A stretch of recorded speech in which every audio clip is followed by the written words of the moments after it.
오늘의 플러스, 격변하는 글로벌 자동차 시장을 진단해 봅니다. 권용주 국민대 자동차 운송 디자인학과 교수 모셨습니다. 어서 오세요. 네, 단골입니다. 늘 반갑습니다. 네, 바로 옆방에 있다가. 저는 복도에서 마주칠 때보다 네. 여기 역시 스튜디오에서 뵐 때 우리 교수님은 훨씬 빛나는 그래요? 것 같아요. 네. 제가 복도에서 만날 때는 네. 방정을 좀 떨죠. 아니면 반가워해 주시는 거잖아요. 박프로마 하면서.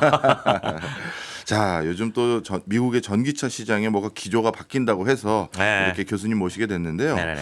도대체 무슨 변화가 또 있습니까? 그러니까 미국은 확실히 트럼프 정부 들어서 회귀하는 것 같아요. 그러니까 여기서 회귀는 기름의 시대로 다시 돌아가자. 완벽하게 회귀하는 정책을 펴고 있습니다. 왜냐하면 대표적으로 크게 한 세 가지 정도로 들 수가 있는데 네. 첫 번째는 IRA 세액공제 유지 기간을 짧게 만들었잖아요. 예. 그게 이제 하나가 있고 두 번째는 미국의 캘리포니아 주지사의 권한을 뺏은 거예요. 이게 무슨 얘기냐면 캘리포니아가 대표적으로 미국에서 대기 환경을 까다롭게 하는 동네인데 네. 주지사 권한 중에 하나가 무공해차 판매를 의무화할 수 있는 권한을 갖고 있어요. 그런데 이거를 미국의 공화당에서 의회에서 저 주지사의 내연기관 판매 금지를 선언할 수 있는 저 권리를 빼앗아 버렸습니다. 쉽게 말하면 금지 못하게. 네. 이렇게 지금 하나 있고요. 세 번째는 미국에도 있고 우리도 있는데 기업 평균 연비 제도라는 게 있어요. 예. 카페라고 하는 건데 그 기업 평균 연비 제도에서 이건 뭐냐면 한 자동차 회사가 1년 동안 판매하는 모든 자동차의 연비를 평균을 냅니다. 예. 그래서 평균이 기준에 미달하면 예. 벌금을 내고 넘어가면 오케이 패스 예. 이렇게 되는 건데 이 기준을 네. 낮췄어요. 낮추고 동시에 전기차를 포함된 걸 빼버렸습니다. 네. 그러면서 완화를 더해줬어요. 이렇게 되면 무슨 얘기냐면 지금까지 미국에서 어쩔 수 없이 내연기관 많이 팔아가지고 벌금을 내야 되는 즉 탄소 배출에 관한 부담금을 부담해야 되는 자동차 회사가 있었는데 예. 그런 회사들이 더 이상 탄소 배출권을 사지 않아도 된다. 이 얘기는 테슬라가 탄소 배출권 판매로 얻는 수익이 네. 줄어든다. 그렇군요. 이렇게 됩니다. 그래서 이 크게 세 가지를 가지고 미국은 다시 기름으로 돌아가려 하는구나. 이렇게 이제 분석을 하는 거죠. 근데 참 이게 언뜻 이해가 잘 안 가요. 네. 왜냐하면 지구 환경을 지킵시다라는 건 누가 반대할 이유가 없는 어떻게 보면 선인 것 같은데 네.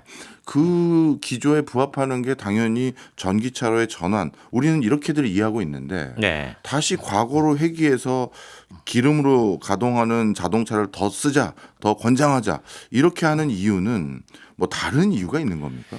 시간을 버는 겁니다. 네. 왜냐하면 지금 미국도 급격하게 전동화를 추진해서 글로벌 시장에서 누군가와 예. 경쟁을 하게 되면 예. 중국에 치여요. 네, 그러니까 미국 내의 모든 전기 자동차를 만들 수 있는 그 서플라이어 체인이라고 그러죠. 예. 원재료 채굴부터 네. 그다음에 정년, 그다음에 1차 소재, 네. 그다음에 배터리 셀, 네. 팩, 예. 전기차 여기에 모든 게 갖춰질 때까지 시간을 버는 거예요. 시간을 벌기 위한 거군요. 근데 이렇게 갖춰지려면 예. 자동차 회사가 돈을 좀 벌어야 되잖아요. 그렇죠. 그러니까 니네 잘하는 게 내연기관이잖아. 그거 지금 쉽게 말하면 기준을 조금 유예해주고 완화해 줄 테니까 네. 그 사이에 돈 좀 벌어가지고 전기 자동차의 준비를 좀 해봐. 이런 측면으로 이해하시면 될 것 같아요.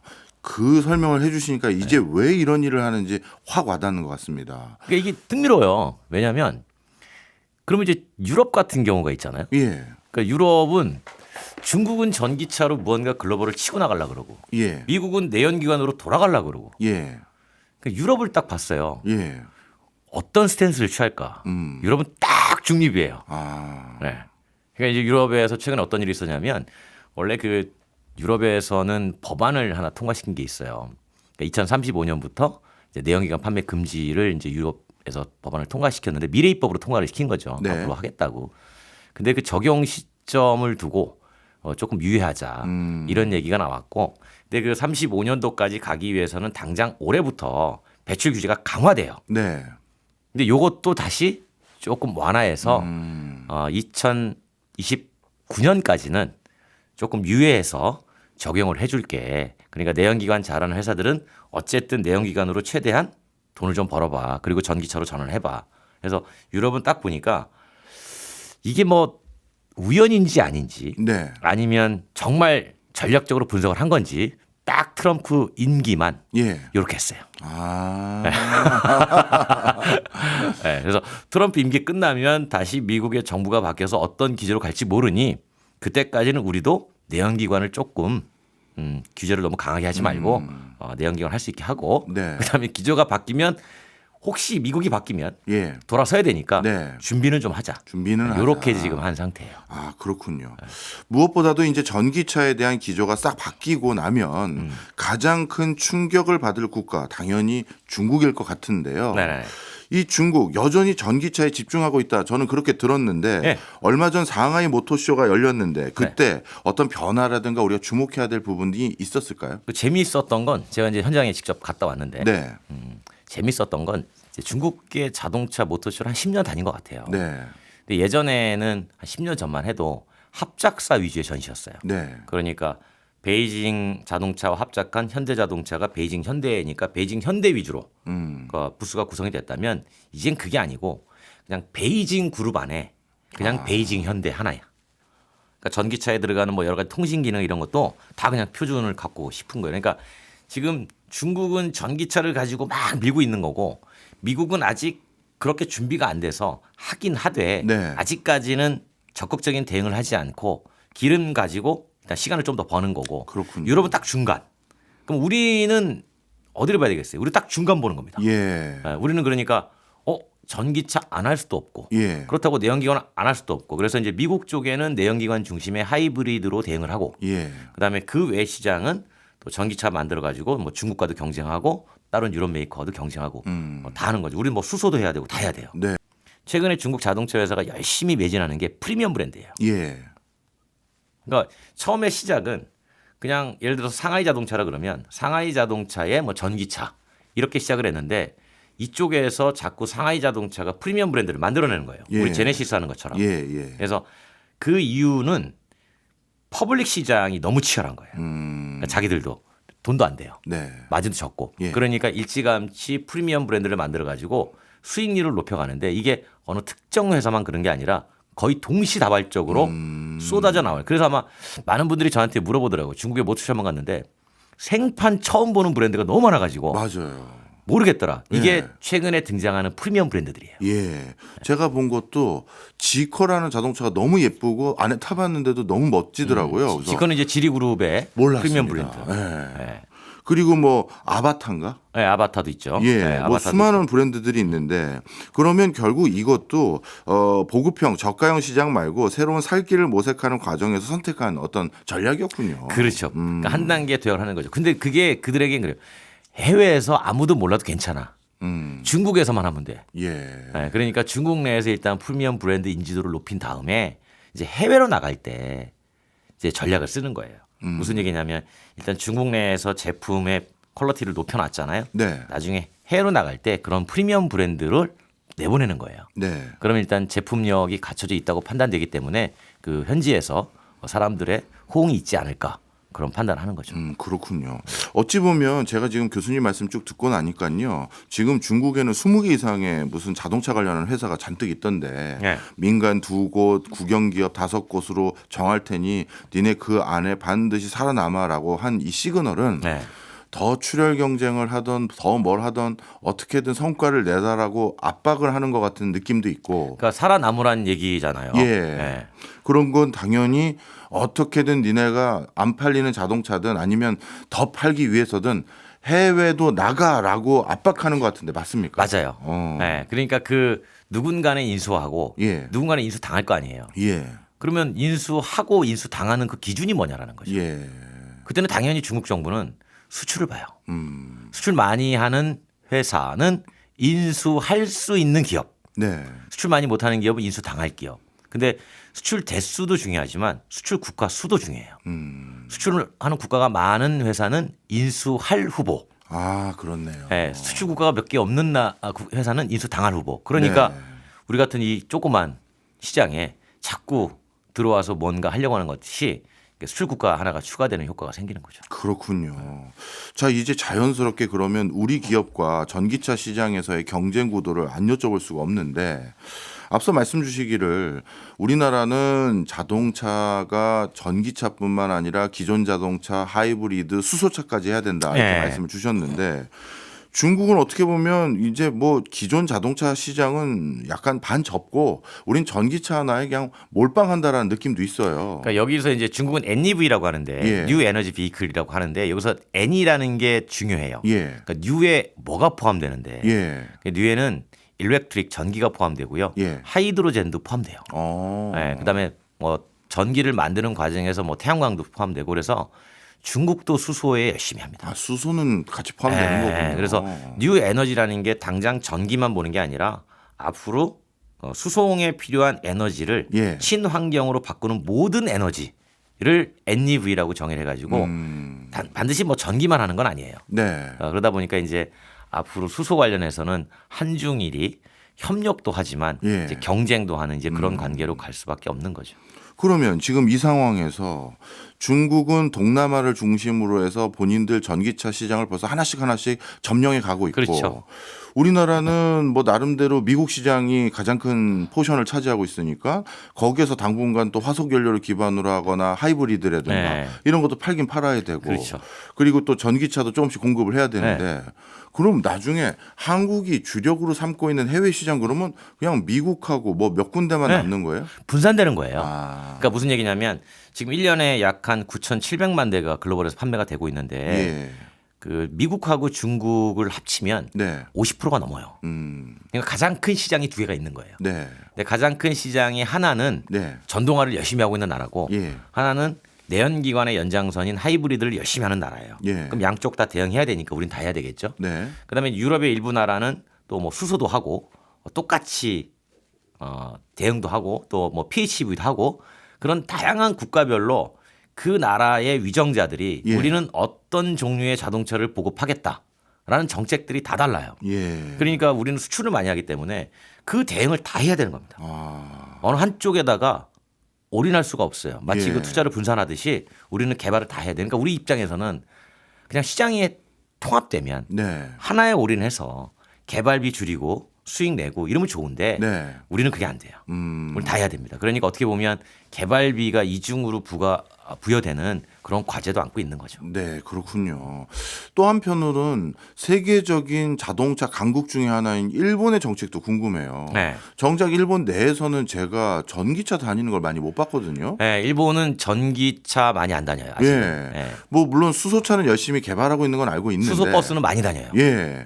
자, 그렇다면 일본은 지금 이런 큰 글로벌한 변화 속에서 그 자동차 회사들의 어떤 전략 전술은 뭐예요? 그러니까 그 일본의 소비 특성을 좀 봐야 돼요. 예. 그러니까 일본은 전체 판매되는 일본 내수의 500만 대 가까운 대수 중에 예. 약한 한 200만 대 가까이가 경차잖아요. 맞습니다. 예, 그러니까 기본적으로 고효율하고 작은 차를 좋아해요. 예. 그러니까 전기차도 작은 차를 좋아해요. 예.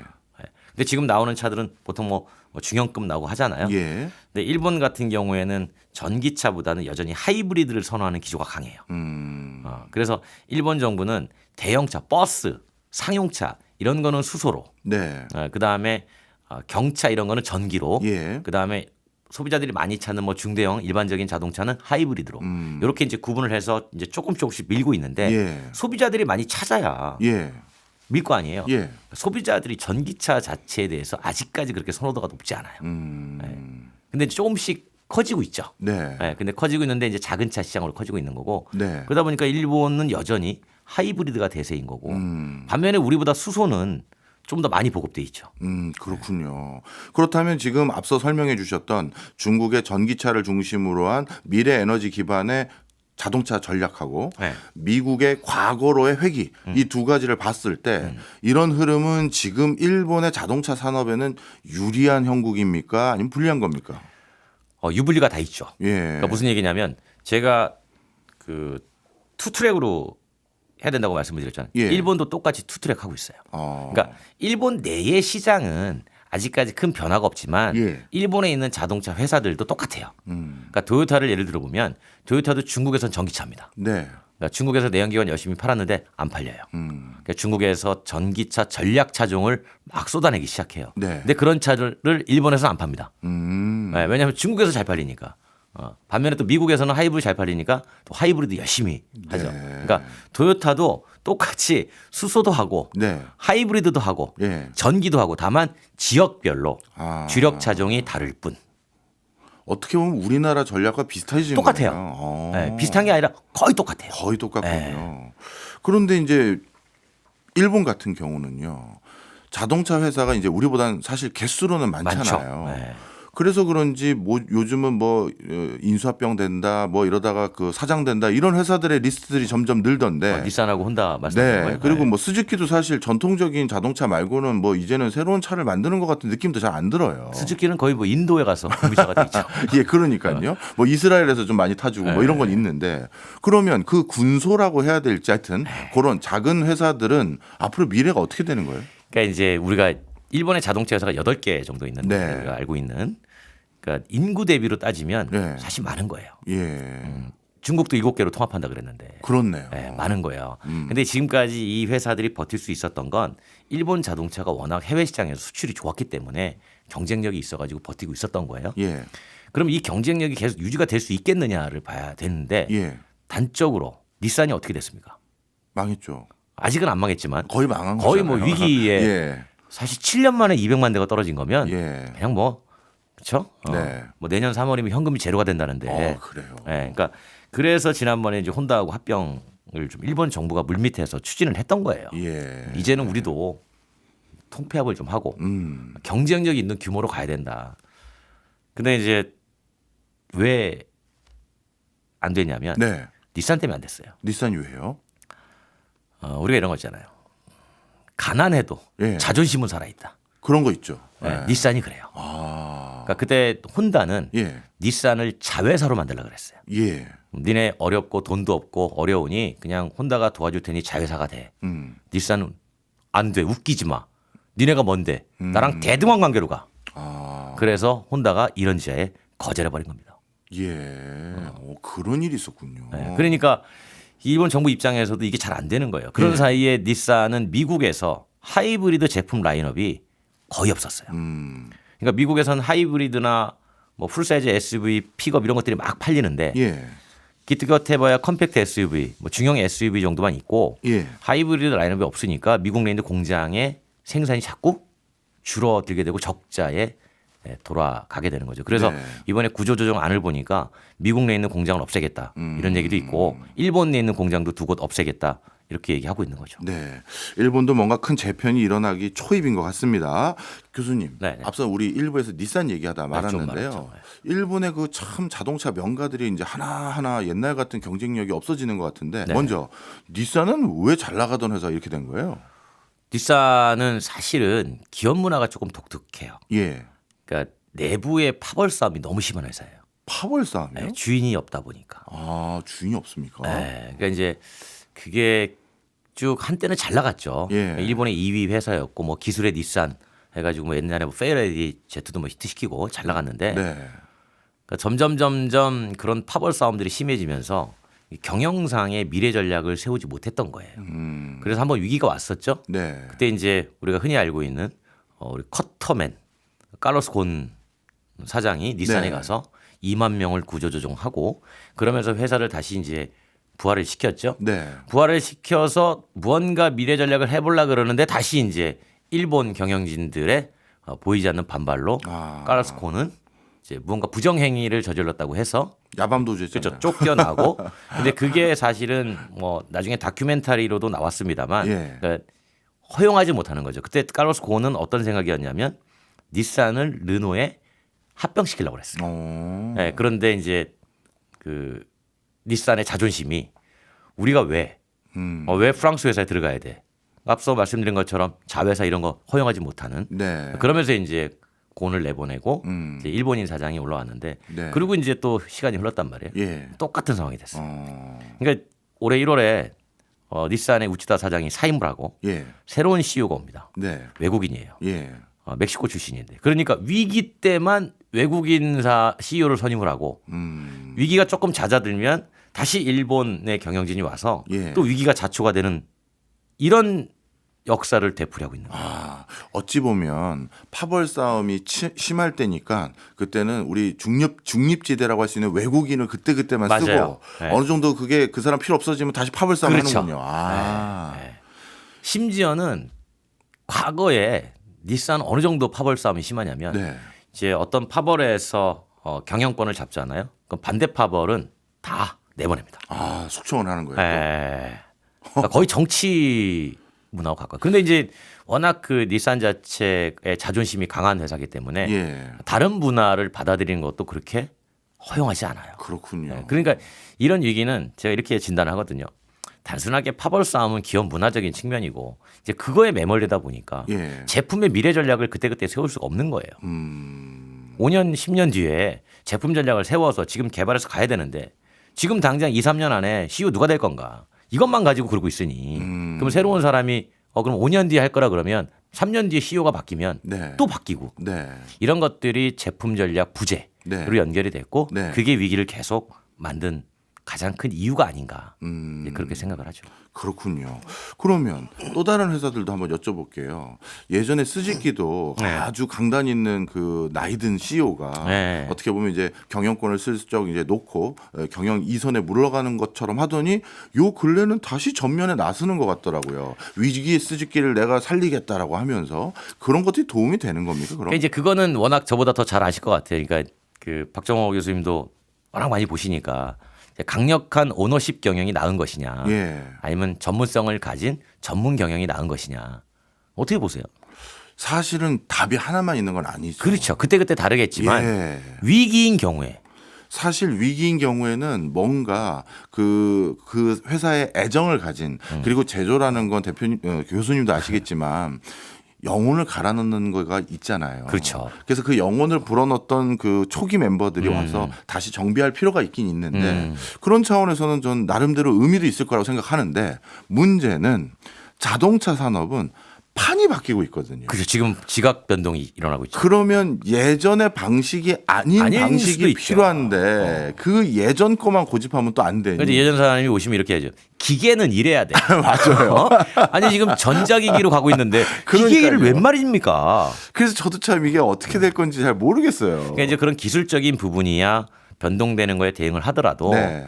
이제 다시 그렇게 얘기했던 이유는 이제 원래 초심으로 돌아가자. 세상은 변했지만 사람이 어떤 기업할 때 물건을 만드는 초심은 네. 변하면 안 된다라는 생각으로 이제 하고 있는 거죠. 왜냐하면 네. 스즈키 자체가 그렇게 뭐 생산 대수가 많은 회사도 아니고 예. 어떻게 보면은 향후의 생존 가능성만 보면 주로 경차 쪽을 많이 만드니까 네. 어떻게 보면 좀 위험할 수도 있고 네. 그래서 존재감을 지속시키기 위해서 이제 다시 누군가가 등장했는데 그게 이제 과거뿐이 아니었을까 예. 보는 거죠. 그러면 이렇게 단순하게 결론 내릴 수 있는지 모르겠습니다만 지금 우리가 미국의 자동차 시장의 변화, 중국 알아봤고요. 그다음에 이제 일본도 알아보고 있는 건데 일본의 자동차 산업의 경쟁력 이 변화 속에서 앞으로도 유지될까요? 제가 이제 그 일본이라고 하면 예. 대표적으로 자동차 회사를 도요타를 꼽잖아요. 그렇죠. 그러니까 그 얘기는 도요타의 경쟁력이 계속 유지될 거냐로 이해가 되는 거예요. 예, 예. 왜냐하면 나머지 혼다나 닛산은 무조건 도요타 따라갑니다. 거기는 무슨 선택을 하지 않아요. 그 도요타 뭐하니? 따라합니다. 아, 그렇군요. 왜 도요타만 따라가도 예. 어느 정도는 유지할 수 있어요. 예, 예. 그러니까 도요타의 행보가 뭐냐라는 건데 그 도요타도 분산 전략이에요. 분산 전략. 네. 그러니까 다양한 차종의 다양한 파워트레인, 즉 다양한 에너지를 사용할 수 있는 동력원을 얹어서 예. 다양한 시장에 판다. 예. 그래서 도요타는 점점 이런 전략을 할 거예요. 우리가 보통 대량 생산이라고 하면 공장 하나에서 예. 30만 대씩 만들어서 이거를 좀 저렴하게 만들어서 여기저기 판다. 근데 그런 거보다 도요타가 최근 보는 건 마이크로 팩토리예요. 그거 뭐예요? 그러니까 5만 대 미만. 예. 요런 공장 작은 거. 야. 요 작은 공장이 이 나라 수요에 한 2만 대 정도는 있을 것 같다 그러면 네. 한 3만 대짜리 공장을 짓는 거예요. 네. 예전에는 많이 지어서 맞아요. 원가를 떨어뜨리는 건데 예. 이제 전동화가 되고 소프트웨어 디파인 되면서 예. 이제 마이크로 팩토리가 가능하다. 아. 그러면 이 마이크로 팩토리는 철판을 찍을 필요도 없고 예. 다 찍어서 모듈로 갖고 온다. 예. 그러면 도심 안에서 예. 그냥 조립만 해서 출고시켜주면 된다. 이런 마이크로 팩토리 쪽에 관심을 좀 가져요. 그러면 예전만큼 가격이 낮아질까요? 가격이 낮아지는 것보다 예. 대신 이용성을 늘리는 거죠. 그러니까 이용성. 조금 비싸게 사더라도 예. 이 사람이 이 차를 가지고 계속 예. 보유하고 예. 보유 기간을 늘려주고 예. 그 늘려주는 사이에 차를 안 바꾸면 돈이 안 되잖아요. 네. 그러니까 우리가 흔히 얘기하는 구독 서비스. 네. OT를 통해 가지고 소프트웨어를 업데이트 시켜주고 지금 저기 테슬라가 많이 하는 거 있잖아요. 네, 네. 이런 식으로 보유 기간을 늘려주는 것이 차라리 낫겠다라는 네. 판단하는 거죠. 그러니까 양적 성장의 시대는 다 끝났다고 봐요. 예. 그러면 자연스럽게 이제 제가 그 다음 질문 드리려고 했던 것과 맥을 같이 하는 것 같은데 앞서 이제 말씀 주셨던 내용들을 종합해 보면요. 미국 같은 경우도 자국의 자동차 기업들을 지키기 위해서 시간 벌기를 해주려고 하고 있고 예. 그다음에 일본도 예전 같지 못한 군소 그 회사들도 있지만 어떻게든 우리가 살아남아야 된다는 노력도 하고 있고 중국도 이거 니들 이렇게 숫자만 많아서는 안 돼. 우리가 7개만 남겨 다 없앨 테니 열심히들 해봐. 이러고 있는 거라는 네. 건 달리 말하면 그 사이에 엄청난 치킨 게임에 들어갈 것 같다는 생각이 들었어요. 그렇죠. 그러면 결국 내가 더 싸게 만들던 더 많이 만들던 해서 표준화라든가 아니면 보편화 시켜서 네. 누구 먼저 나가 떨어지게끔 만들려는 전략을 추구할 것 같은데 그런데 마이크로 공장을 지어서 조금이라도 팔자 이게 성공할까요? 이제 그런 거는 범용 수요는 아니에요. 네. 이른바 특수 수요 같은 그런 예. 케이스인데 그 최근에 그 비아디가 예. 30% 할인했잖아요. 그랬었나요? 몰랐습니다. 했어요. 제가 그거 보면서 무슨 생각이냐면 록펠러야? 맞잖아요. 록펠러도 무조건 저가로 석유 제품 공급하다가 그렇죠. 경쟁사가 망하니까 네. 인수해가지고 독점 만들어서 그렇죠. 확 높인 거잖아요. 예. 아니 2,900만 원짜리 자동차를 네. 34% 할인해가지고 1,900만 원을 팔아요. 이야.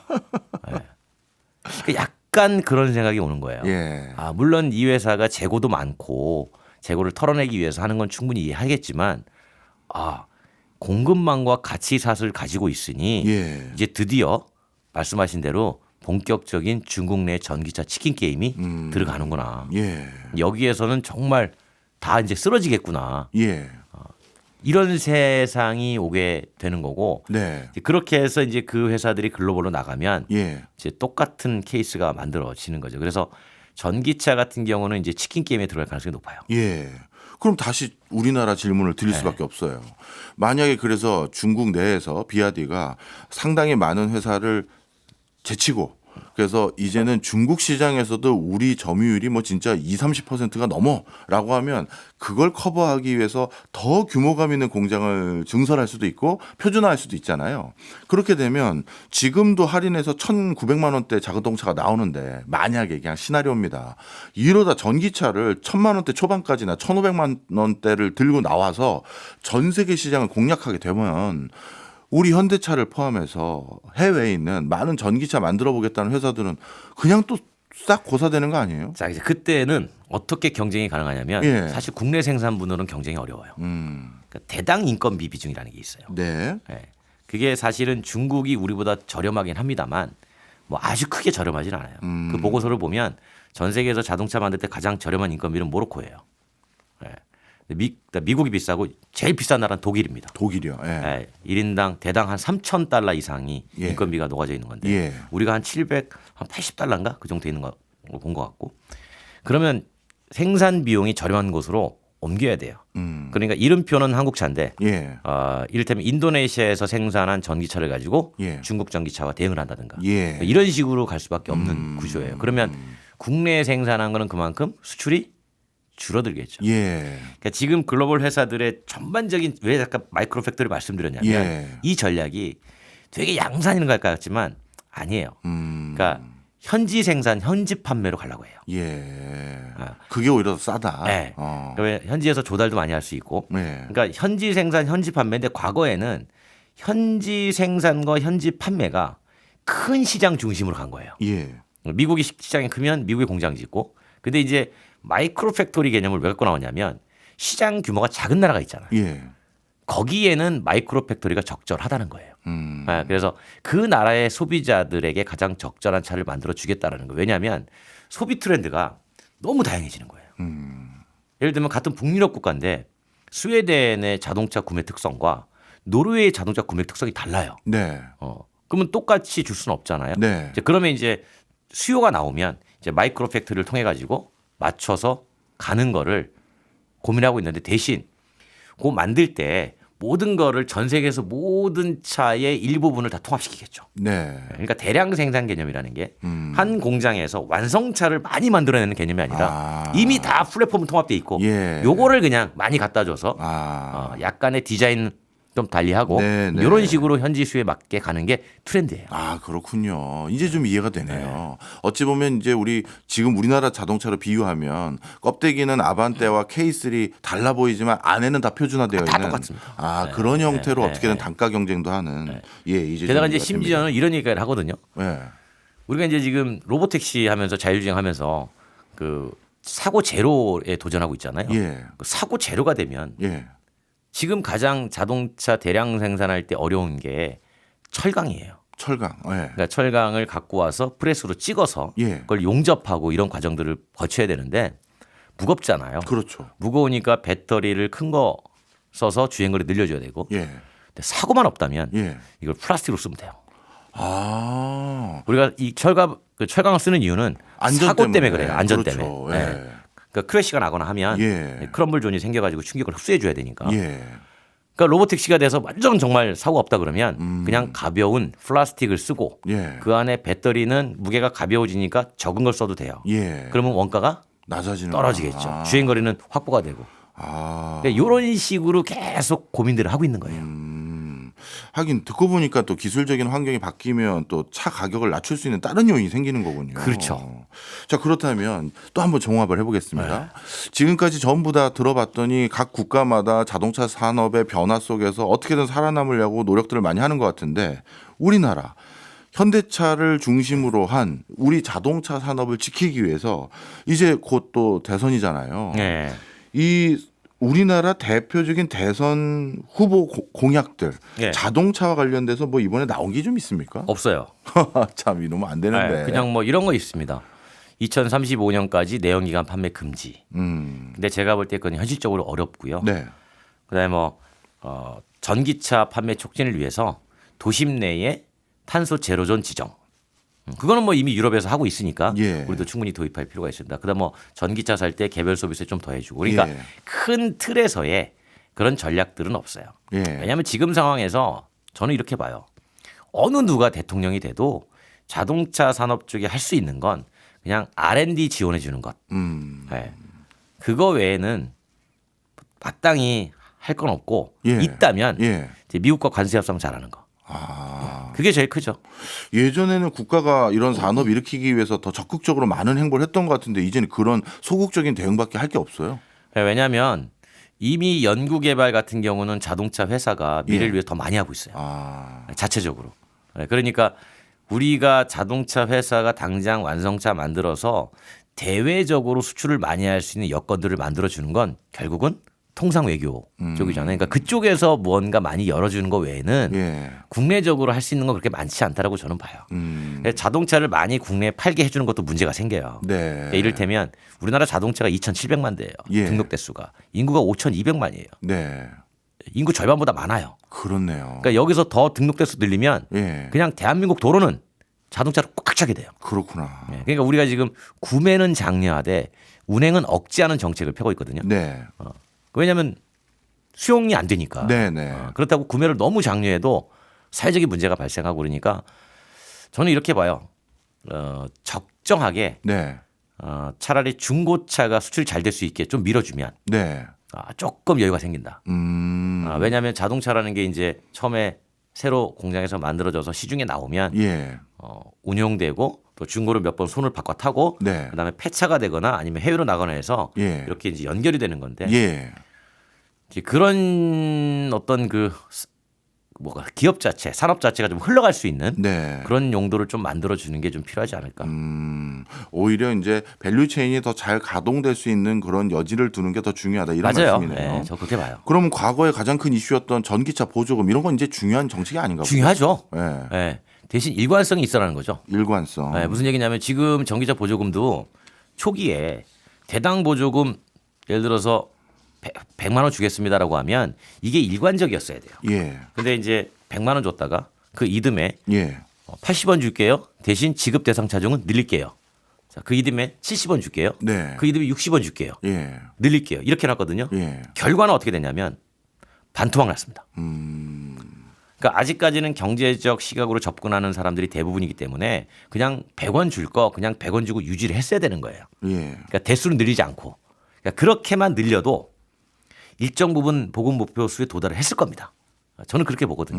그러니까 제가 누누이 강조하지만 갑자기 확 확산 안 돼요. 네. 네. 그러면 그냥 딱 정해진 목표 대수만 매년 늘려가도 그게 우리는 충분한 거예요. 네. 근데 너무 욕심내서 정책적으로 대당 보조금 줄이면서 대수를 확 늘린 거죠. 네. 보조금 남아 돌아요. 아 그래요. 네. 안 사서. 안 사서. 하긴 그게 지난번 화재 사건 이후인가요? 물론 그런 것도 좀 영향이 있지만 기본적으로 이제 보조금 떨어진 게 제일 커요. 네, 경제적 접근성이 떨어지니까 그러니까 다시 줄이자는 거죠. 네, 네, 네. 근데 예전에는 국가에서 자동차 산업을 지원할 때 그걸 지원해주는 대표적인 명분으로 국내 산업 또 국내 일자리 창출 이런 것들이 반대급부로 분명 떨어진다라는 확신이 있었기 때문에 지원해주는 것도 있는데 네. 지금은 우리 교수님 말씀 들어보니까 우리나라 자동차 산업이 어쩔 수 없이 해외로 나갈 수밖에 없는 상황이니 그러면 이게 국내 일자리가 생기고 국내 산업이 활성화된다 이런 것도 기대할 수가 없는 상황인 것 같은데. 그러니까 일자리 중에 자동차를 가지고 맨날 일자리 얘기하는 건 예. 공장 때문에 그래요. 그러니까 생산 일자리가 많이 발생하니까 네. 그쪽을 지키자는 거죠. 근데 이제 소프트웨어나 이런 거는 이제 R&D 이 분야는 사실은 해외 것도 많이 쓰고 있기도 예. 해요. 그러니까 저는 사실 이제 자동차로 일자리 만들어지는 건 이제 쉽지 않더라고요. 앞으로는요. 네, 왜냐하면 또 이제 전기 디바이스화 되잖아요. 그럼 기계를 점점 만들 수 있는 능력 자체가 예. 자꾸 표준화되는 거죠. 이를테면 과거에는 어떤 기계를 만들 때 기계 엔지니어가 들어가서 뭐 깎기도 하고 정밀도도 보기도 하고 그랬는데 요즘은 다 공장에서 AI가 하거든요. 예. 그러니까 그렇게 해서 실제로 생산해서 만들어지는 일자리는 더 이상 기대하기 어렵다고 보는 거예요. 지금 뭐 당장 한국제만 해도 지금 유유자산 매각한다고 그래서 지금 약간 시끄럽잖아요. 예. 그게 이제 결국은 국내에서 고인건비로 제조해서 수익성 자체가 떨어지고 미국이 관세 얘기하니까 그냥 GM 입장에서는 그럼 미국에서 만들까? 그런 생각을 하게 되는 거죠. 네. 뭐 그렇다면 이제 마지막으로요. 오늘 자동차 산업의 미래를 얘기한 거니까요. 네. 우리나라 제조업 일자리 10개 중에 하나는 자동차 관련 일자리였는데 예. 그러면 그쪽에서 그렇게 앞으로 일자리 창출이 많이 안 된다고 한다면 그쪽에 원래 종사했던 회사들 그리고 종사했던 사람들은 앞으로 어떻게 해야 될까요? 그래서 일자리 전환시켜야 되는 거예요. 네. 그 제가 재미있는 얘기라기보다는 이제 현실적인 고민이 새로운 일자리를 만들어야 되잖아요. 그러니까 새로운 일자리가 어떻게 만들어질까? 이를테면 지금 미국과 중국은 정말 로보택시 잘하고 있잖아요. 예. 유상운송 하고 있고 이미 네. 돈 내고 우리가 평상시처럼 이용할 수 있고. 네. 근데 우리는 하고 있는데 거의 존재감이 없잖아요. 예. 그 이유는 사실은 인간 운전자 일자리 때문에 그렇거든요. 기존에 뭐 택시, 버스, 화물 다 일자리잖아요. 그렇죠. 그거 운전자 없애면 예. 비용은 물류 비용은 떨어질 수 있으나 예. 그만큼 일자리가 사라지기 때문에 저항이 세단 말이에요. 예. 그래서 못 들어가고 있는데 그러면 이런 거 두고 안 들어갈 거냐? 그렇게 들어가면 또 다른 새로운 일자리가 그 파생되면서 네. 만들어진다. 네. 그러니까 전통적인 일자리에 자꾸 목을 메고 있는 거죠. 네. 근데 새로운 일자리를 만들려면 좀 어려워도 예. 새로운 산업에 들어가야 돼요. 네. 근데 지금은 진입 자체가 어렵잖아요. 제가 뭐 방송이어서 대놓고 말씀드리려면 제가 국회의원들 몇십 명을 붙들고 네. 자율주행 공론화를 한번 해보자. 예. 아무도 못합니다. 기존 왜? 일자리 종사자들 때문에. 로봇은 투표권이 없고 네. 인간 운전자는 투표권이 있기 때문에 야, 공론화 얘기를 하는 순간 예. 안 된다고 얘기를 하더군요. 이건 명언이시네요. 로봇은 투표권이 없다. 네. 하지만 그 투표권이 없는 로봇이 투입됨으로써 예. 투표권이 있는 인간의 일자리가 새로 생기는. 새로 생길 수 있단 말이에요. 이 공론화위원회를 만들고 그래서 제가 자꾸 누누이 주장하는 겁니다. 네. 사실 자동차라는 건 우린 차라고만 보지만 고무산업부터 전후방적으로 엮인 것도 너무 많고 파생된 일자리도 너무 많아서 반드시 우리나라도 이제 몇 안 남은 자동차 만드는 국가라는 이 반열을 계속 유지해야 되는데 교수님께서 해야 될 일이 더 많은 것 같기도 하고. 제가요? 예, 그럼요. 그리고 이런 데 나와서 공론화하는 이런 작업도 많이 해주셨으면 박 교수님께서 바랍니다. 네. 계속 말씀해 주세요. 네. 자주 나와주세요. 저야 여쭤보는 거 말고 뭐가 있겠습니까? 아이 저야 뭐. 네. 알겠습니다. 진짜 그 사이에 또 급변하고 있고 많은 국가의 전략 전술도 또 바뀌어가고 있는 자동차 산업. 다음에는 또 어떤 내용 들고 오실지 기대가 됩니다. 지금까지 권용주 국민대 자동차 운송 디자인학과 교수였습니다. 고맙습니다. 감사합니다.